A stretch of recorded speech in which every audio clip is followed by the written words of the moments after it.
From What's on the Menu by Chase Griffin. Florida was the experiment, Santa told me. Florida was stop number 1 on the agenda.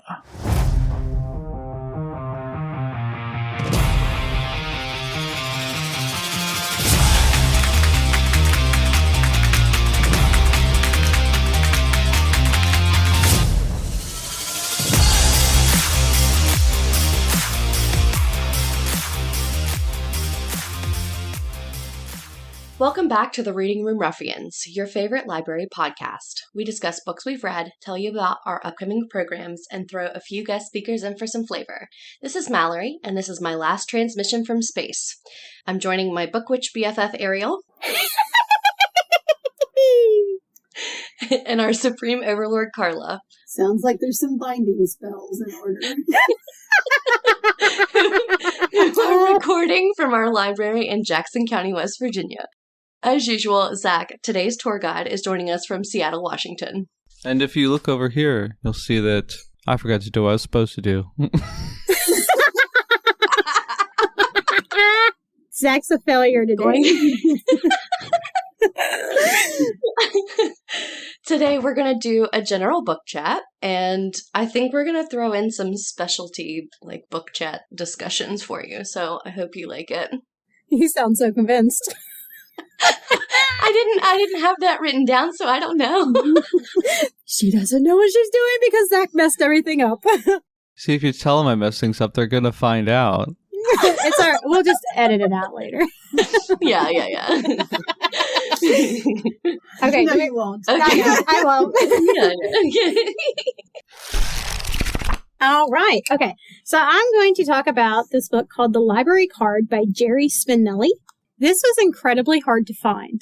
Okay. We don't have it in Libby. Nobody has it in Libby. I have 6 library cards. Nobody had it. Yeah. Right? It's not on Audible, not on Kindle. I had to Google, where can I read The Library Card by Jerry Spinelli, and make a whole new account on the Internet Archive, which is something. And they had where they've scanned every single page of the book.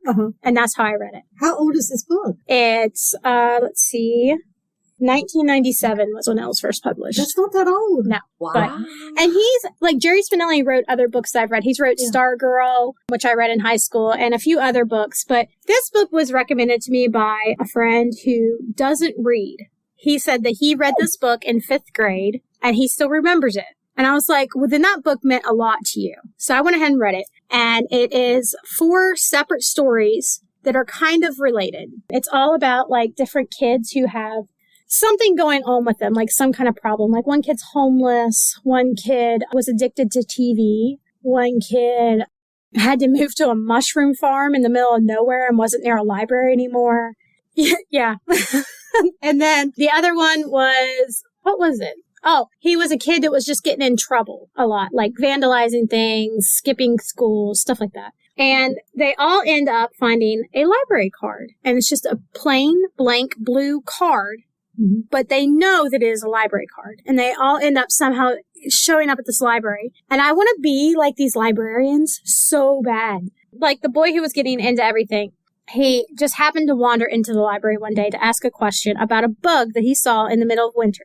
Found out that it was a cicada shell, but she gives him this book called I Wonder, right? And he takes it home, and he doesn't normally read, but he's just sucked into this book. And he's learning all these different facts about different animals and stuff like that. And he stops getting into trouble, and he starts he ends up running into some guy who has a telescope, and the guy's like, do you want to see? And so he's amazed by the stars. He's just learning a lot, and learning that the world is so much better than what he thought it was, And at one point he goes to take the book back, and the librarian is like, are you done with this book?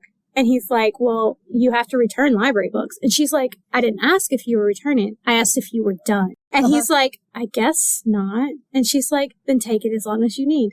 So that was fantastic, right? And then the boy who was homeless living in a car, he ends up at a toddler story time. Right. And the librarian had left out books for the Mrs. Storytime is what she called herself, who was just a volunteer who read to kids. So she read the 3 books, and he ends up wandering in and sitting down in this story time like in the middle of it. And then all the toddlers leave and stuff like that when she's finished reading the 3 toddler books. And there's an adult book, a romance book sitting there.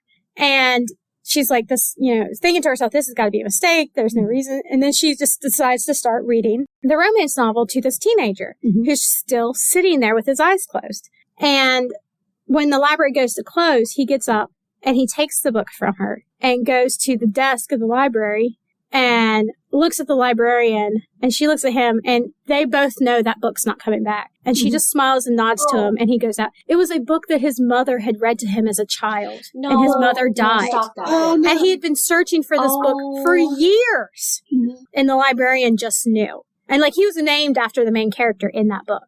So, I mean, it was fantastic. Like, every single story in this book was like that. I read it in, like, 2 hours. I'm going to cry now. Oh, it was so good. Yeah. And I was like, oh my God, this was amazing. Thank you for suggesting this. It was so good. It is really good. Yeah, it's a juvenile book, so it's a quick read, but oh my gosh, it's so good. Like, it just shows you how important books can be to people and how important libraries are. Fantastic book. I was so happy I read it. And what's the title again? The Library Card. The Library Card. Yeah, I wasn't seeing it on his list of books that he's written. Yeah. Interesting. I'll send you a screenshot of it. But it's really good. It sounds to me like you guys need to step up your game a little bit. I think so. I know. I messaged the person. I was like, oh my gosh, I want to be one of these librarians. That's what I want. So how do you know you're not? I don't, because I suggest a lot of books to people. Like, one of my favorite things was we have this couple that comes in and they read a crap ton of books. And he had been reading, Discovery of Witches is the book that we read in book club. Oh, yeah. Okay. We talked about that a little bit, me and him, because I was like, I didn't like it. I like the side characters, but he really liked it. Well, he ended up checking out The Kiss of Deception. Oh and my God. Like, he did. And he's like, do you have any more books with this kind of vibe? And I was like, I've actually read that book, so yes, and I took him over to the YA section because that's what he reads mostly is YA. And I gave him a trilogy called, I think it's Matched, I think this is the first one. And then I gave him the Divergent series.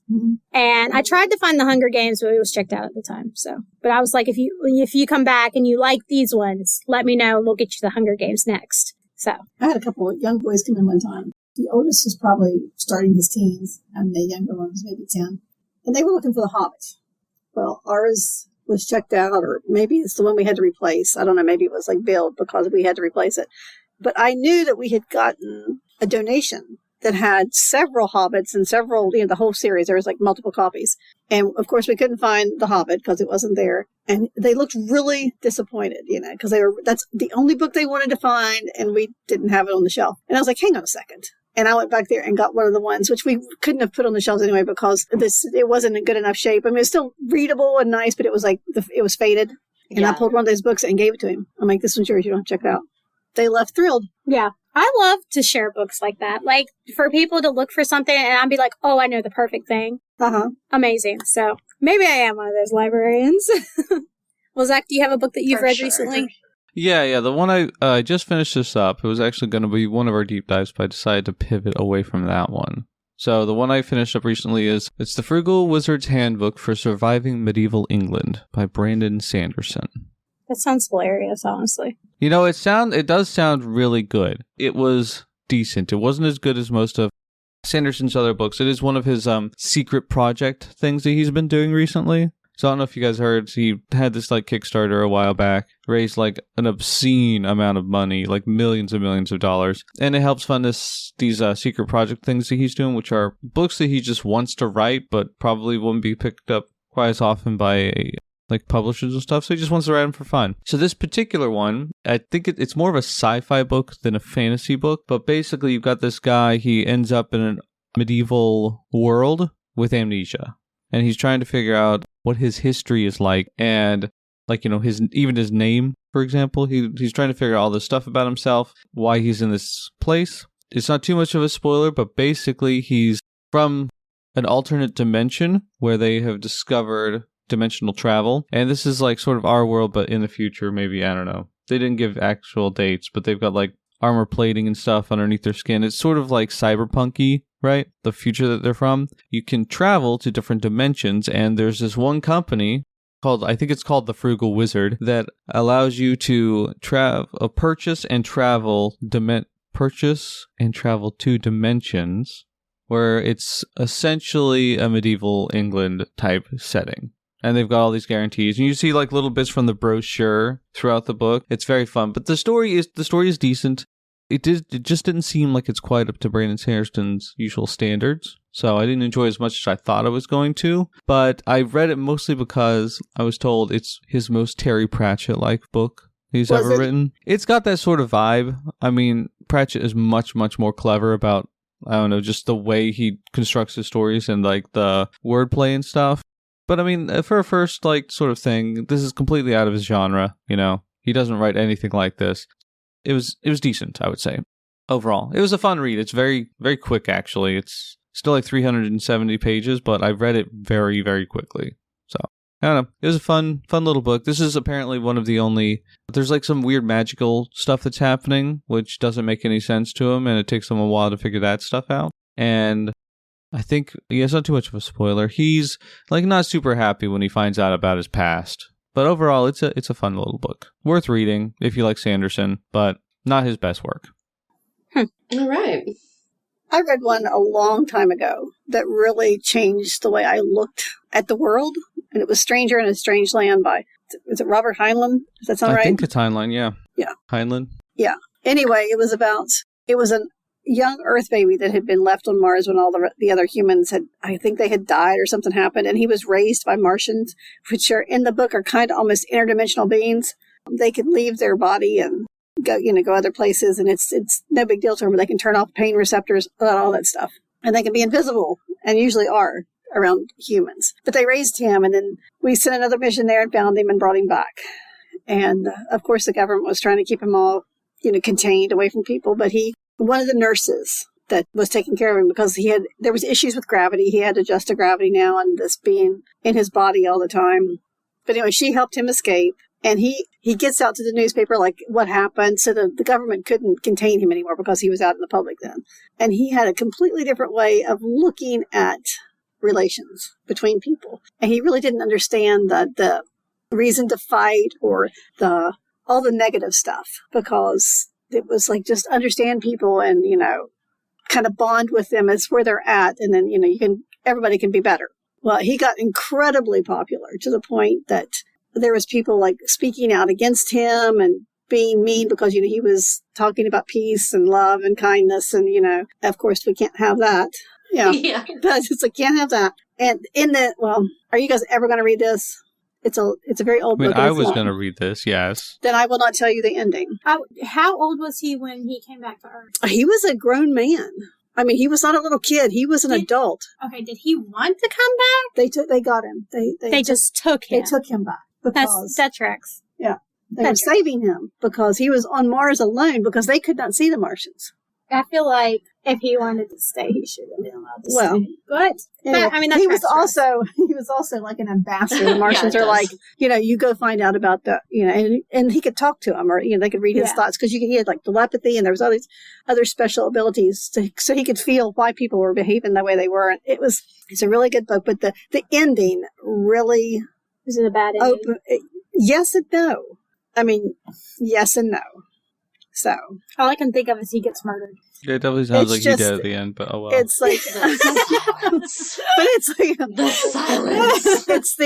It's the way he looked at things compared to the way society looks at things that really made me think about how I looked at stuff. So it really gives you a different perspective on the way society functions. I think this one I read recently, but I could see it doesn't necessarily change how I see things, but I could really see where it would change other people, because it's about a person who is non-binary and asexual. And a lot of people don't understand this. It's actually being challenged in Wood County right now. They're trying to ban it. It was on the news that they were trying to ban it, which is the entire reason I picked it up and read it. I was like, I want to be educated on what it is that they are fighting, so I know how to fight back. Because obviously, as we heard in our banned book talk the few podcasts ago, We don't agree with that. Nope. Anyway, so this book is called Genderqueer, and it's by Maya Kobabe, I believe is how it's pronounced. Actually, okay, if you we look talked about- back at my pronunciation, that was also wrong. Kobabe. It's actually Kobabe. I Kobabe? looked this up while I was editing. No, it yes, isn't. I looked it up. I love that. Love that. No, Kobabe's way better pronunciation. Person, change your last name pronunciation. Kobabe's better. Sorry. It is more fun to say. But I was reading the book description on here because I wanted to make sure that I was explaining what they were correctly. But they said on here that there is a foreword from N.D. Stevenson, Lumberjanes writer and creator of She-Ra. Oh. Really? Yeah, which I thought was kind of cool. I didn't know that. But anyways, so Maya is non-binary and asexual and prefers the pronouns ir, and something else. I can't remember. I can't even remember what they call that. But it literally sounds like gibberish. And mentions in the book that it sounds like gibberish. And I'm not sure that I'm pronouncing those correctly because I read it and I didn't listen. But this is really hard because I don't know how to pronounce them. Start off, obviously, as a female as a child. That's what the body they are born into, is a female body. Their parents are not, and I know I'm using the wrong pronouns by saying they and their, and I apologize. I just can't pronounce these other ones, and I don't know how they're pronounced, and I probably should research that before I did this. But their parents never was very gender specific with things growing up. And it's basically a story about discovering what they felt, how they related sexually to stuff, what their sexual orientation is and everything. And it's just, you see the struggle in this book, and you see how confusing and how hard it is and how scary it is. And also this feeling of you need to come out to benefit the younger generation.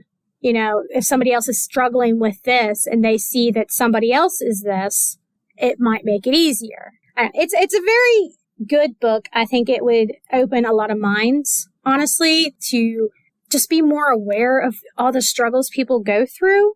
Also, the reason it's being challenged right now is there's a couple scenes in said book where it's like a naked body or some kind of like sexual fantasy, or, not necessarily fantasy, but like in their head they can see, and they just don't understand the appeal of it.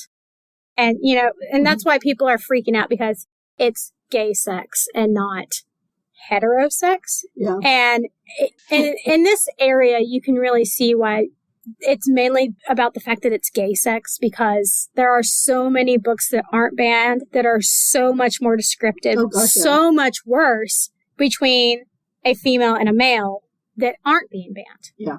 So, I do think that, this should be like a 16 plus book, purely because 16, you can't tell me that 16-year-olds aren't getting into stuff.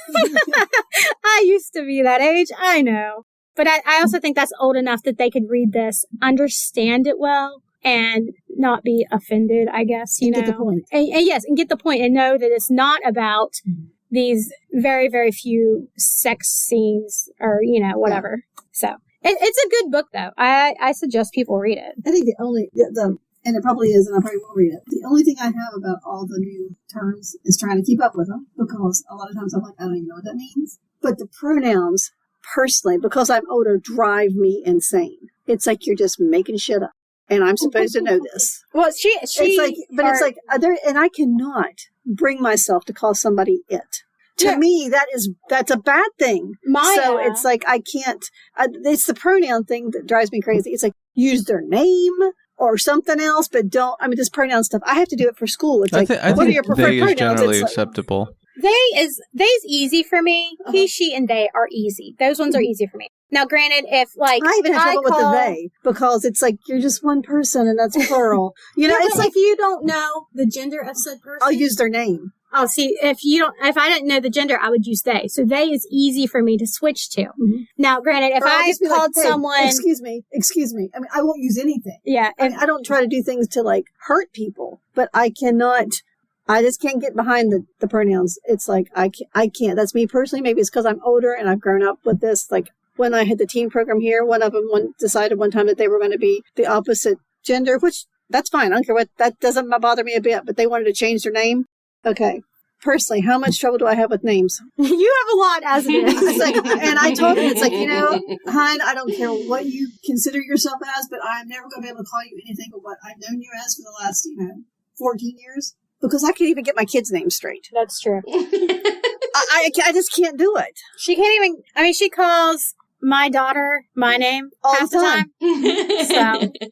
She's called me your name before, though. I know. It's like, I can't do it. It just doesn't work. My brain doesn't work like that. But Maya in this book does talk about pronouns a lot, like how they is not exactly right, but it's closer. And then I don't even know how to pronounce it. I don't know how to use them correctly. I don't know which one goes with which. I would prefer hey you.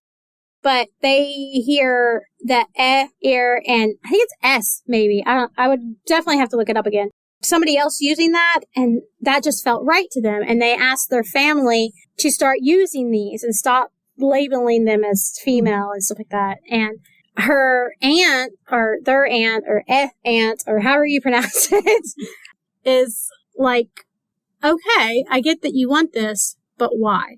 You give me a reason. That's a good question. And, and it took a while, but eventually both of them got to an understanding to where it worked out.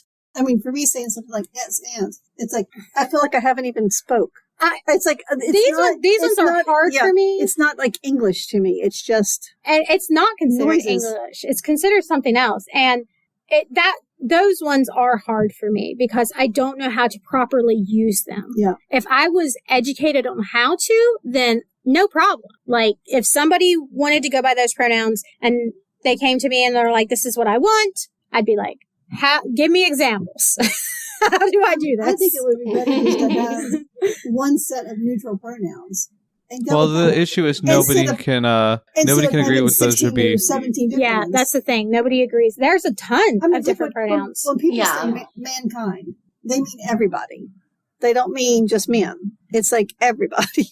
Yeah, well, see, like we just said, there's too many of these standards. It's like everybody who always makes like a standard for doing anything, and then they're like, "Oh, this standard is bad," so then they make a new standard. It's like just pick one thing, because old people can't do this. I'm sorry, we are too conditioned to say the other stuff, and it's not like we're trying to be mean. It's just there's people like that. Okay, it's m and ear. See, that's just a syllable. I pulled it. That's not a pronoun. That's a syllable.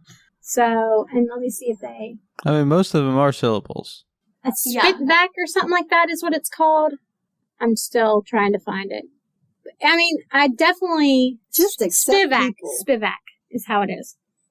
So just accept people, recognize their struggles, and quit making up names. I get wanting to be called something if that's what feels right. I do. I just also want to be educated on the proper way to use them. No. Does that make sense? It changes. I can't deal. She's having, you need to read this book. We're in a transition period when eventually all this stuff will be common, or at least commonly known, and this won't be an issue anymore. But we're in a transition period right now, so I'm having too many transitions. There's too much. Yeah, it's difficult right now. It's just kind of chaos. This is a sentence using them correct. Ask M what wants in air T. So air is like there without the th. Yes. It's just air. M is like them. My God. It would be like he or she. Would be he or she. They literally just took the normal words and took off the H. The so TH. wouldn't it be easier just to say, what does Calvin want? Probably. I mean, that would be, but definitely, like... Just use a name. Just use it. If somebody's out there listening to our podcast and you use these pronouns, message us or call us or something like that. I just don't get it. And let us practice using them. Have a conversation with us and let us practice using them. Oh, here you go. Yeah, that's what I would love to learn. It's like learning sign language. It's something you have to teach yourself how to use correctly. Don't shake your head at me. It is.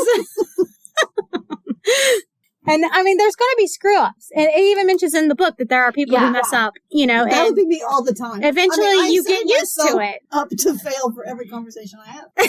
You'd eventually get used to it. You'd eventually get there. It just takes a little time. I'm just going to be like, hey, you come here a minute. I sent a thing in our Signal chat about that has a pretty good listing and how to say them. So like the different subjects, and it uses them in like sentences for each of them, which is pretty helpful. Yeah.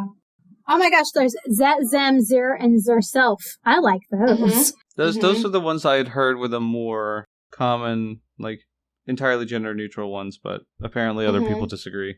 I like the with the or the M and ear and M self.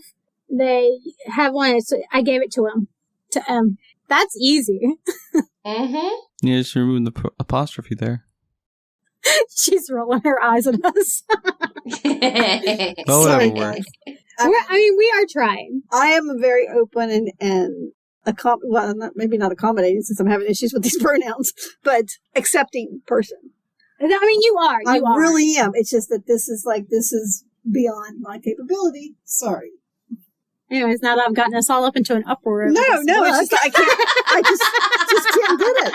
I just can't get it. Does anybody else have another book? I have a funny one. I read another one time called The Golden Torque, and I can't remember the author. I have never found this book again. I'll look it up. But these people were kidnapped by aliens, basically, as a group of, I don't know, 5 or 6 people. I can't remember. It's been a long time. The Antonine and the Golden Torque? No, I don't think so. I think it's just Golden Torque by Hal Correll? Maybe. I don't know. I really can't remember because I don't even think I looked at authors back then. I didn't. I mean, I just, it was, and you really had to write a lot of good books before I knew who wrote the book. Yeah. But they had kidnapped him and they put him in these games and they wanted him to like compete against other aliens. And they put these torques around them so they couldn't use any kind of supernatural powers. Well, one guy you know how there's in a group there's always that one. Yep. Well, he was that one. Oh man. And he figured out how to like manipulate the torque so he could take it off. Oh. Don't think so. No. Or at least it wasn't the cover I saw. But anyway, so he could just it was a gold, of course, but he could just like turn it into like it was rubber. And he was mad at the whole thing. He was mad about being kidnapped. He was mad about being forced to do stuff. And the other people were like, well, let's just get along and let's survive this. And he was just like, no. And he would fought against them, but he did it in such a sneaky, clever way. And when they were allowed to make flags for their team, it was a horse. I can't remember if it was a horse or a horse-like creature. And his flag was this bright yellow banner with someone giving the middle finger in black on it. And the aliens didn't know what this meant, but the other humans were like, oh my gosh. I just thought that was an incredibly funny way to deal with things. It's like, I don't think he thought they were really getting out alive anyway, and he was just going to fight against them. Yeah. But he was the only one that stood out to fight back, and the rest of them were just trying to be compliant and get through it, but no. But that banner has always stuck in my head. It's like, yeah, sometimes you just got to do that. But like I said, I can't remember who wrote it. I found another cover. Does that look familiar? No, that ain't it either. Yeah. It's much more fantasy. It's like a really obscure. Well, and I think there was a sequel even. This lady is a trilogy. Well, maybe it's just different cover art then, but that doesn't look like it.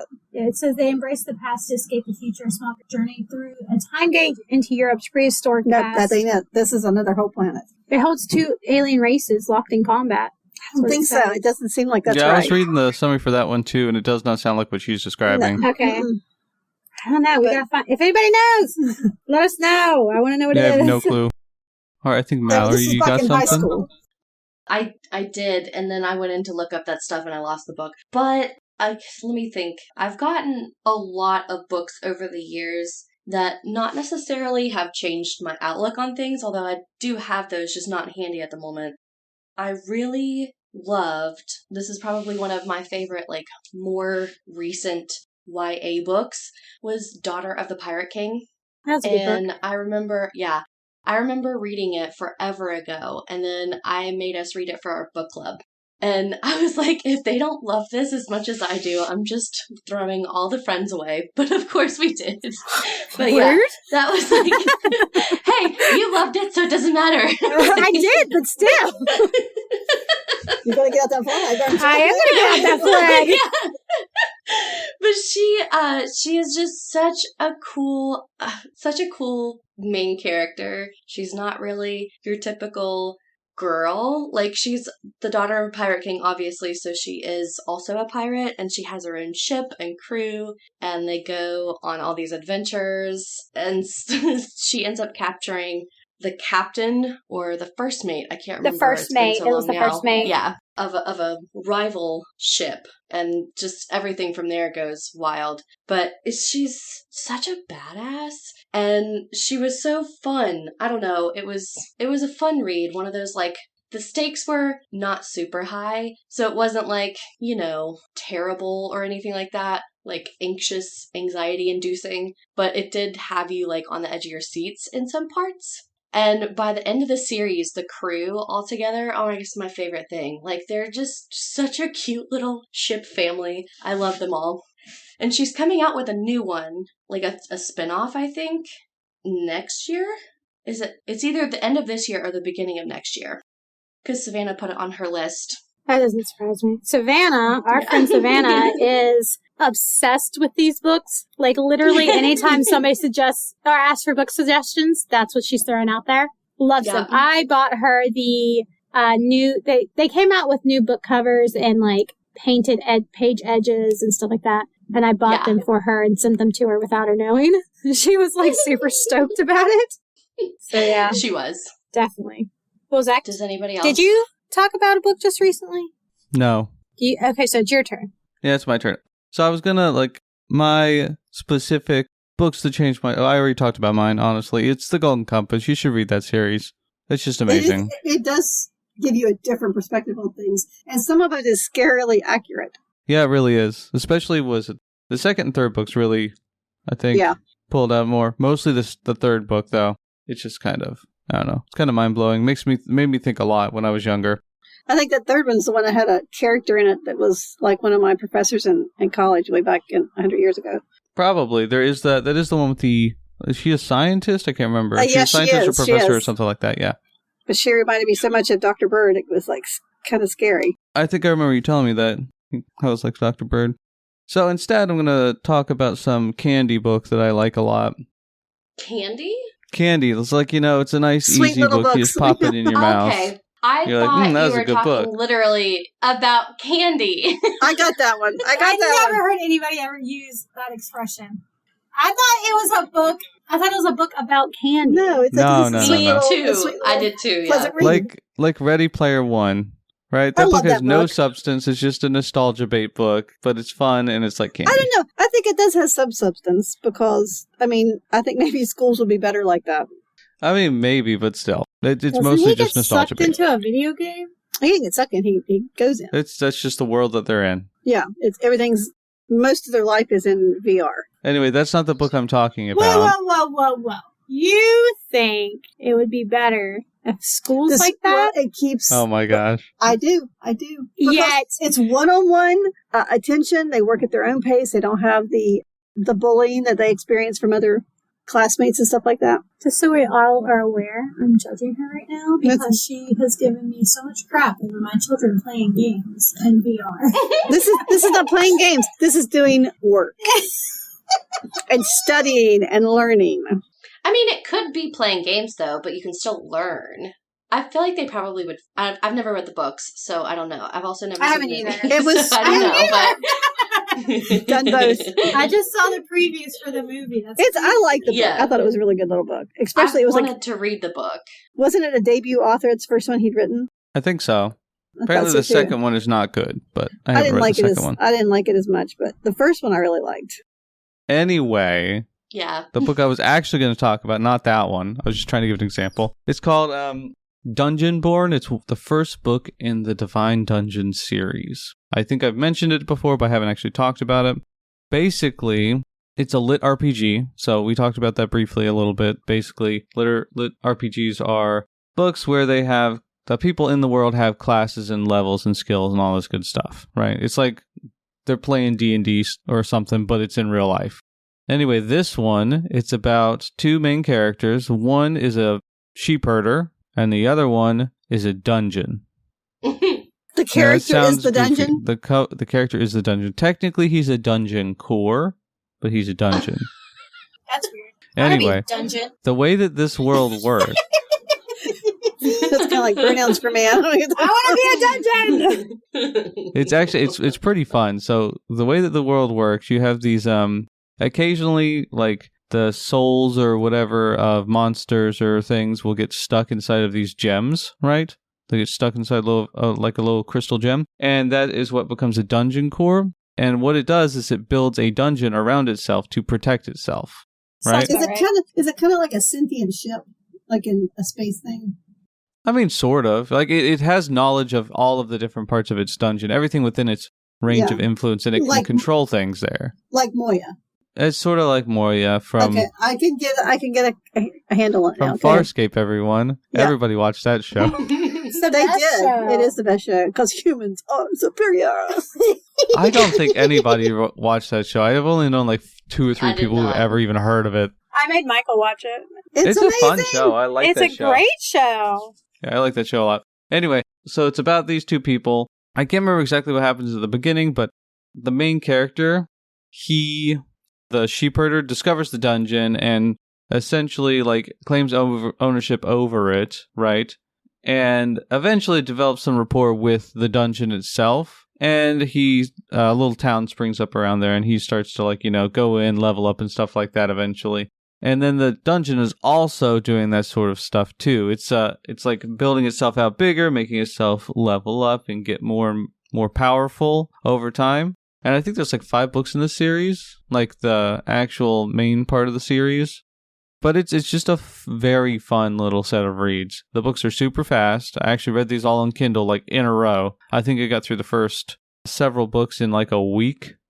It was excellent. I think there's 5 books. I think I would like to read these. I think they find it. They're really fun. I'm trying to think about the mechanics of it are really interesting. They've got it's not like typical leveling up. You don't see you're level 12 now, or stuff like that. It's more like you figure out things to do inside of your body. You've got this, I don't know, energy inside of you, and how you manipulate that and change it can make it more powerful. And the more you use stuff, the more powerful it gets, etc., etc. And it's more like there are tiers of people, right? Like you've got the low level tier, which is like normal people. We got the first tier, and those people are like 10 times stronger than the lower level people. And it's like that. It's logarithmic. It's 10 by 10 by 10 by 10 or something like that. I can't remember the exact number. I think it's like that. So you can think about like a 4th tier person is not a little bit more powerful than like a 2nd tier person. They're like 100 times more powerful, right? So it goes up like that. It's just it's an interesting book series with a bunch of interesting mechanics, and the characters are pretty fun. And Dakota Kraut, he's the author. He has actually opened up the world, the setting, to other people. In the second half of the series, it's broken up into 2 chunks before and after this one big event happens. And the stuff after that big event, he's opened up for other people to write in. And sometimes there's crossover characters and stuff like that. His books are still the best ones of the world, but there's some other ones that you can branch out and get. And almost every single one of these lit RPG books are all on Kindle Unlimited. So if you like one, you can get into it. You can read 50 of these books pretty quickly because they're just all there and available. There's this one. The other one that's a little bit further on, sort of in the same world, I would say don't read that one first, is The Completionist Chronicles, which is after the big event. And there's a bunch of other ones like that are in this book series and other book series that have this lit RPG type of style. I might have to try that. I haven't tried any of those. Yep, it's interesting.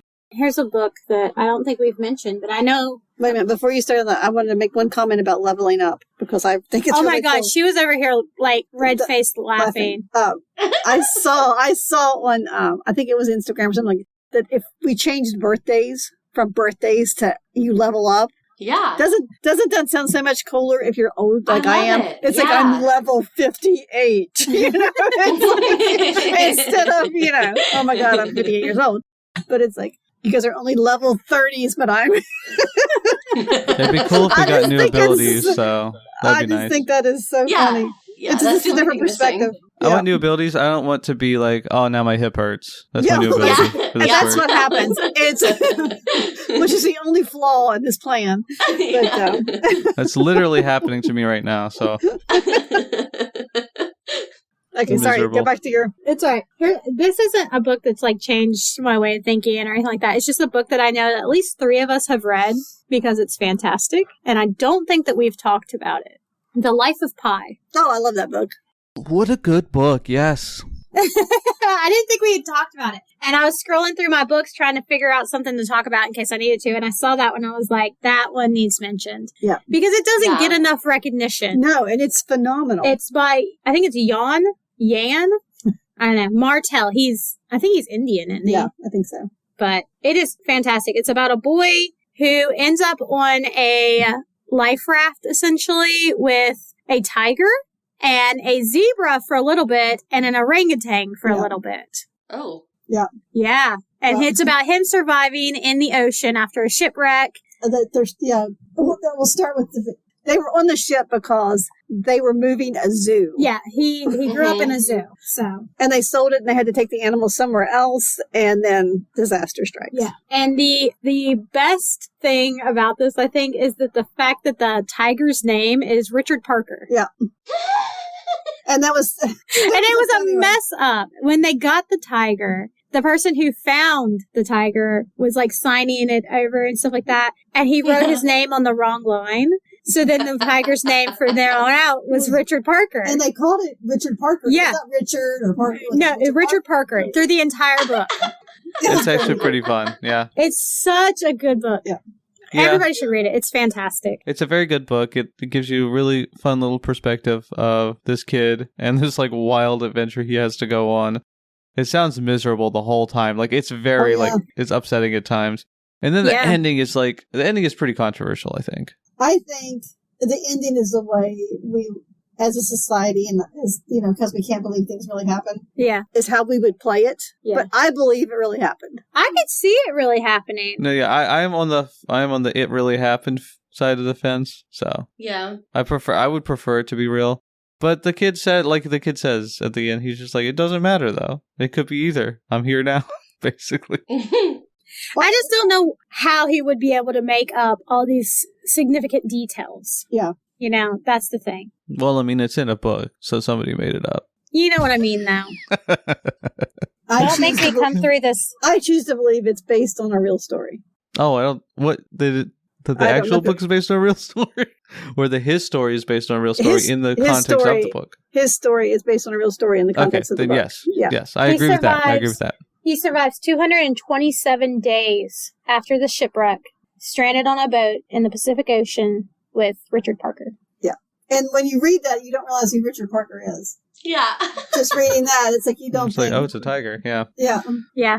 It's a fun book. I've heard other people don't like it. I don't know why they wouldn't. They said it was like boring or something. I was like, this is a fantastic book. So exciting. Because they're wrong. I don't normally reread books or re-listen to books, but this one I'm pretty sure I've read 5 or 6 times. It's great. It's so good. I never get tired of this book. It is quite good.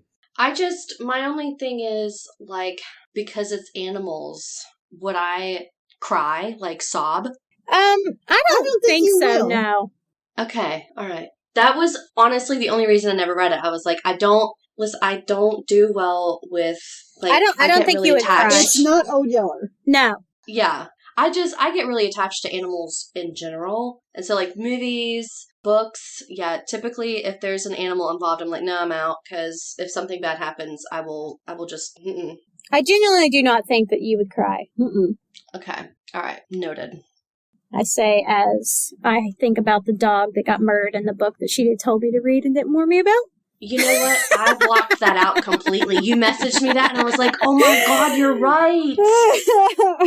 I completely blocked that out. Oh, man. Like, if you tell me ahead of time, don't get attached to this one, I'll be like, okay, something bad happens, we're good. No. Listen, straight up, I blocked it out. You told me that and I was like, oh my God, no. Don't get attached to you're anybody. Right. I felt so bad for that one. because I am the person to warn people about stuff like that. Yep. But yeah, that was, I don't immediately remember blocked that crying out. at all in this one. No, I don't. There was never a time where I was like upset. Like there was times I was anxious. Yeah. But not ever like, oh, I'm going to cry about this. Okay. And I think that the story they made up to like say that it didn't happen and this was what really happened was less believable. Yeah. Than the story. Yeah. I feel like that's typically how it is. So yeah, everybody should go read that or is listen to that. I forgot about that one. That is a great book. Okay, so one I read, let me see here, in 2020, was The Bookwoman of Troublesome Creek, and I absolutely adored that book. It was... That's a popular one. Yeah, Mom read that. She loved it. It's about a woman in, let me see here, she was one of the first pack horse librarians. And she is in Kentucky, and she is one of the Kentucky, they call them Blue Devils, because they have a a blood condition that makes them look blue. And it's said that it's like inbreeding or whatever, but I don't know that's a real thing. Totally, it is. No, I don't think it's an inbreeding. It's probably genetically, but it's not like so much inbreeding. It's just a recessive gene type thing. Yeah. But that was like the thought about it, especially, whenever you're in the hollers in Kentucky and, the time frame and everything like that. And it follows how much she struggled doing the pack horse library. And she had, oh gosh, her pack horse Junia. Oh, when I tell you, I've never loved an animal more in my life. She's the most best. I love her. The book is really emotional, and it follows her and how she makes it through a lot of really hard times, and she tries to get her dad through. She meets and kind of like falls in love, and it makes everybody mad because how dare she be happy.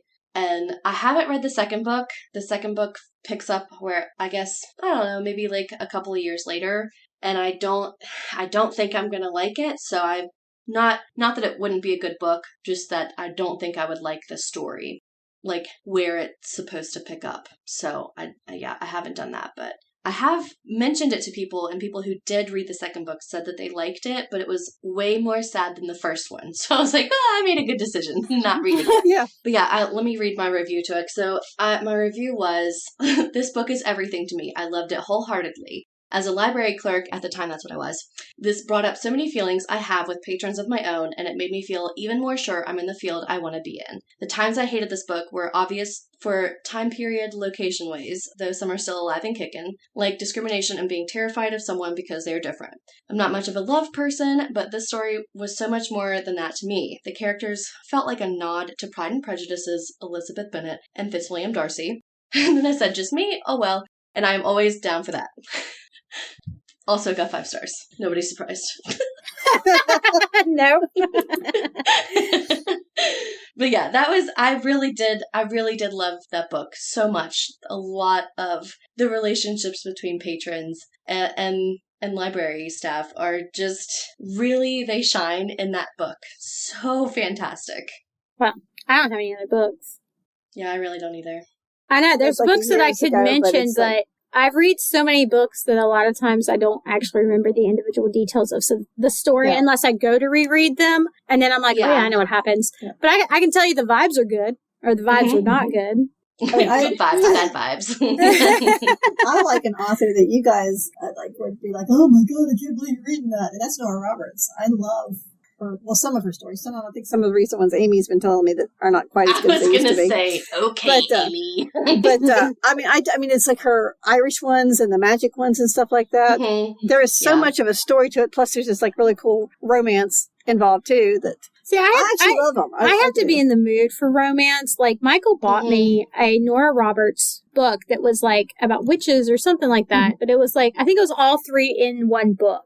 Is what he got me. And I have yet to read it because I haven't been in the mood for romance, because I get depressed when I read romance. Sometimes I'm like, men aren't like this, and that's rude of them. And I'm like, I will never have this. Wow. So I get depressed when I read romance a lot of the time, so I don't read it. I'd rather read like horror novels or science fiction or fantasy. Huh. Doesn't Nora Roberts have a bunch of like wild stuff that happens in her books? I feel like I watched a movie with you once and I was like, this is not what it's actually like, is it? And you're like, yeah, this is basically it. So I'm like, all kinds of like buck wild stuff is happening. Yeah, they do. There's like all kinds of stuff. I want to say this one was like it had werewolves in it or something. It's really almost like a fantasy type story. I'll eventually with a romance theme. I'll eventually get there to where I read a Nora Roberts. And I'll probably love it. I'm sure I probably Some will. of them are really good. Other ones are like, no. But I don't know. I just haven't. One of my favorite series is Born in Fire, Born in Ice, Born in Shame. It's about 3 Irish sisters and how they... I hope somebody found those the other day. They're really good. It's a good one. But yeah, I'm a mood reader, which makes it hard because I have to be in the mood for it. Like, I have so many books. Like, I have 6 books on Audible. Okay, that kind of worries me, considering you read so much horror. Yeah, she's got to be in that mood, you know? I gotta be in the mood! We're in the second half of the year now. It's basically October. It's spooky season! No, I sent Mallory a thing the other day on Instagram that said, it was this guy who was like, when your girl is reading, watch when she gets really calm and ask her what chapter she's on. Or, no, what page she's on. And then when she's done reading, and make sure she's done because you don't want to lose a hand or your life, is what he said. Find that page, find the chapter that it's in, read that chapter, and then recreate that with her. And I sent it to Mallory. I was like, this is a bad idea when I read horror books. Don't recreate that. Yeah. And then my response was, like, how am I supposed to, like, we don't have an apocalypse. How would that be happening for me? Like, I don't understand. So, I was like, they should be only if your girl reads smut or romance. Yeah. Well, it's book talk, so that's all they do read is smut and romance. So. I know. That's fair. I don't miserable. understand. Like, I want a good book recommendation, then you get something, and it's just like, oh my god, what is this hot garbage? I read one book off of Book Talk. They were like, if you like the Cruel Prince trilogy, you'll love this one. I read it. I hated it. It was awful. What was it? It was Fortuna Sworn. Oh. Garbage book. Don't read it. It's a waste of time. Yeah. See, the one that I read was Atlas 6. That was like one of the first Book Talk books that I recall like blowing up.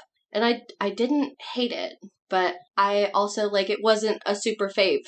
Well, see, that's the thing. Continue the series. You said you really like the smut. Yeah, you secretly like smut. No, that one isn't smut. That one isn't smut. There's, like, I don't even think that... Mud I don't puppies. even... Yeah. I can't wait for you guys to hear the closer. I can't.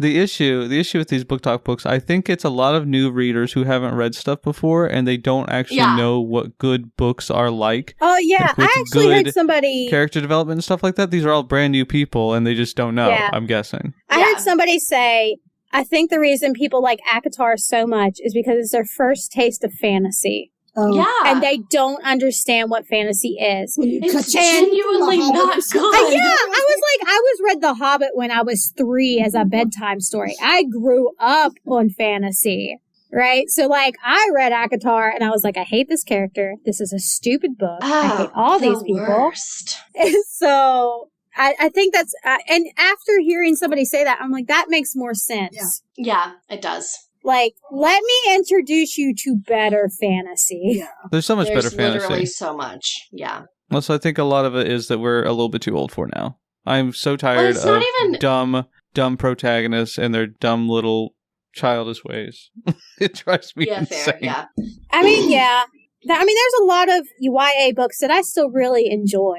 Mm-hmm. But YA where they actually act like real people and not dumb teenagers. Yes. Yeah. I don't know. ACOTAR's worst. Say what I said. I watched one of those like Facebook reels that was like a book talk video, and she was like, "Oh, rating all of these books from like my least favorite to most favorite," and I think that they were romance, but like Caraval was in it, like a bunch of things that aren't like inherently romance. They're just like YA fantasy. And she went through like 30 books and she had A Daughter of Smoke and Bone on there, which honestly is number 1. I don't care who you are. But she went through all of these books, and then she had ACOTAR as number 1. I went to the comments. I don't normally comment on Facebook Reels, but I was like, you read all of these books, and you put that one first? Like, disgusting. I don't even, not to be rude, but it's no. like in the ACOTAR group that we're in an ACOTAR group just to make fun of ACOTAR. Wow. Not sorry. No, is the rest of the group for? Yes, that's what the group is. Just to stir up. I'm gonna give you guys that banner. Well, somebody Yellow banner, black that Feyre and Rhysand were like Morticia and Gomez. Oh my god. I was like, I never ran to the comments so fast. I was like, don't you even dare. Oh my god. I just Gomez can't even. would never. Where? Never. Yeah. Where? My comment Gomez was literally is like the pinnacle of what a man should be is what Gomez is. Exactly. And it's like, my comment was like, I'm sorry. He's a fantastic father. He loves Morticia more than anything in the world. Constantly builds her up and tells her how amazing and fantastic she is. And believes in her dreams and lets her do what she wants. That's true. Yeah. That's what men need to be. Gomez, bottle yourself after Gomez. And if you want to throw in a little gothic clothing while you're at it, that's more than okay. That may be a personal preference, but no, but like my comment on that was literally Gomez would absolutely never dare to do anything that Rhys did to Feyre without Morticia knowing everything and being like, yeah, we can do this. Yeah. Like, no. Gomez would never. Worst. Ugh, it made me so mad. I almost had a stroke reading it. Oh, God. All right. We With that, we should probably end. Dear God. I mean, we could do a whole podcast just on how much we hate ACOTAR, but... We could.